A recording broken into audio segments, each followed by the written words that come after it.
السلام عليكم ورحمة الله وبركاته. ازيكم عاملين ايه؟ يا رب تكونوا بخير واحسن حال حبايبنا الحلوين اللي بيشاهدونا او اللي بيتابعونا. يا رب تكونوا بخير واحسن حال. النهارده هنعمل مع بعض الجلاش المكشكش القمر ده بالكاستر. هنعمل جلاش بالكاستر. طريقة سهلة جدا ومختلفة شوية، ان شاء الله تجربوها وتعجبكم كده وتبهركم زي ما ابهرتني بجمالها وطعمتها. بس قبل ما نبدأ في اي حاجة، ما تنسوش طبعا تصلوا على سيدنا محمد، اللهم صل على سيدنا محمد وعلى اله وصحبه وسلم. ثانيا تحطوا له لايك جميل للفيديو، وما تنسوش الاشتراك في القناه يا جماعه فضلا وليس امرا. نضغط على كلمه اشتراك اللي تحت الفيديو ونفعل زر الجرس عشان لما ننزل فيديو جديد يجيلكوا بيه اشعار باذن الله.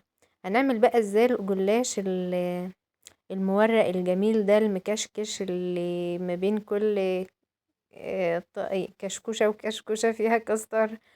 ده اللي هنعرفه مع بعض. نبدأ كده بسم الله. هنعمل اول حاجة كده نجهز الشربات زي ما شفت. هنحط كوبايتين سكر وكوباية مية.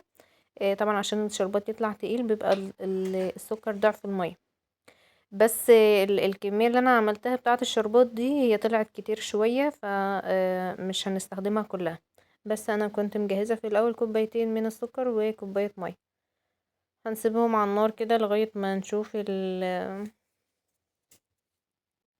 لغاية ما يغلي. انا بس كنت بطلع لفة الجلاش كده وبفردها واغطيها بس على فوطة. هنا بقى الشربات كان غلي معايا، هنزل عليه بعصير ليمونة ونسيبه كده، نهدى عليه النار، يسيبه يغلي يعني 5 دقايق كده على نار هادية، بحيث ان هو القوام بتاعه يتقل شوية.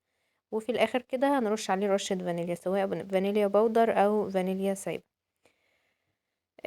غطينا بقى لفة الجلاش كده بفوطة مندية عندك علشان آه، ما ي... ما ينشفش معانا. جبت هنا الصينية. انا بصوا انا حطيت الجلاش ده في 3 صواني وحياة ربنا، في 3 صواني. انا جبت الصينية دي قلت هيبقى على قدها، لقيتها لقيتها عايزة لفتين. انا معايا لفة واحدة، لقيت الصينية هتبقى كبيرة قوي على لفة الجلاش.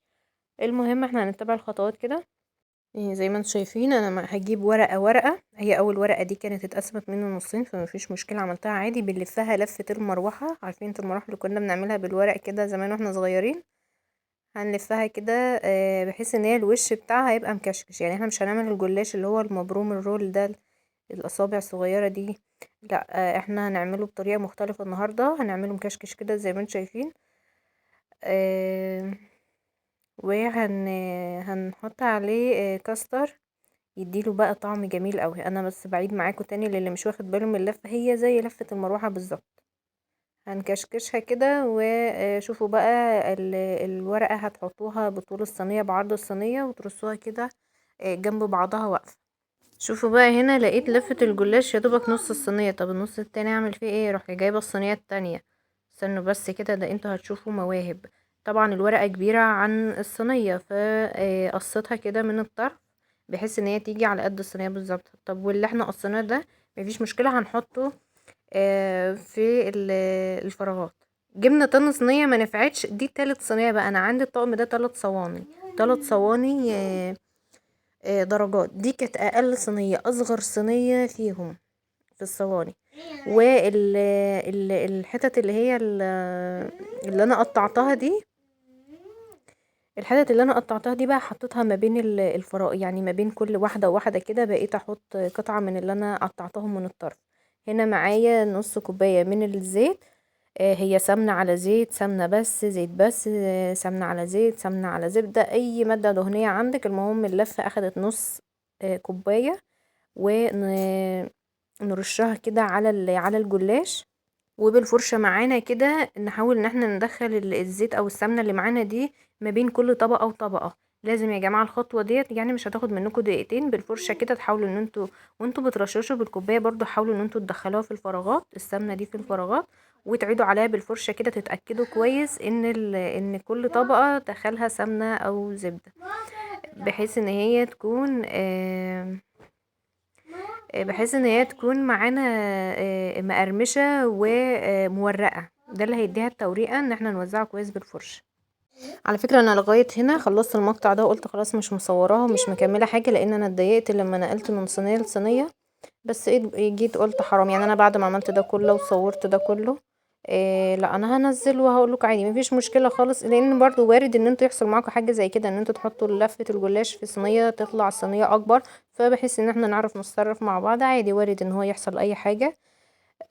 بس قلت ايه هكمله تصوير وخلاص. انا هدهنها كده كويس، او هحاول ان انا املى الفراغات كده كويس بالسمنه علشان تدينا التوريقه دي، اهم حاجه يا جماعه زي ما قلت لكم، دي اللي هتدي التوريقه. وبعدين هنحطها في الفرن على درجه حراره 200، هتطلع معانا بالشكل ده. يعني هنحمرها نص تحميره، دي كده مش تسويه كامله، احنا هنرجع تاني نحطها في الفرن. معلش بس لما انا قلت مش هصور فكنت جهزت اللبن بالكاستر ده. هنا معايا كوبايه من الحليب عليها معلقتين من الكاستر، كوبايه من الحليب عليها معلقتين كبار من الكاستر، ورشه فانيليا صغيره. نقلبها كده كويس قوي في الحليب. معلش بس دي الخطوه اللي انا ما صورتهاش، بس رجعت في كلامي قلت انا هصور وخلاص. الفيديو نزل اهلا وسهلا، ما نزلش يبقى انا ايه مورياكوا يعني ايه اللي حصل. ونرجع ندخلها الفرن تاني لغايه ما وشها يحمر كده، وتحسوا ان الحليب والكاستر اللي احنا حطيناه ده يعني خلاص ربط كده، ادى شكل المهلبيه. وبعدين نطلعه من الفرن، نسقيه على طول بالشربات. الشربات يكون ساقع، وهي صينيه الجلاش تكون لسه طالعه من الفرن سخنه. انا حسيت ان الشربات اللي انا عملته ده كتير، فما حطيتوش كله. يعني انا عامله كوبايتين سكر وكوبايه ميه زي ما شفتوا، انا حطيت ايه وبقيت ايه معايا آه، البتاع اللي انا عامله فيها الميه بسكر دي. ما حطيتش الميه بسكر كلها، ما حطيتش الشربات كله، يعني حسيت ان هو يبقى كتير قوي على اللفه دي. هنسيبها كده، احاول ان انا اقلبها شمال ويمين ويمين وشمال، بحيث ان الشربات يكون طايل كل جزء من الصينيه، يتشرب كويس قوي. وهنحطها كده على جنب، نغطي عليها لغايه ما تبرد ونقطعها. اللي عايز ياكلها سخنه مفيش مشكله، بس هي بصراحه بتبقى جميله قوي لما بتبرد. عايزينها تبقى طريه غطوا عليها، عايزينها تفضل ناشفه ومقرمشه سيبوها مكشوفه لغايه ما تهدى لوحدها. وبس كده. على فكرة جميلة قوي، طعمها حلو وحاجة مختلفة كده عن الجلاش المعتاد اللي احنا بنعمله. الكاستر ده مديها طعم ونكهة جميلة قوي قوي، يعني حاجة كده زي المهلبية زي الكريمة.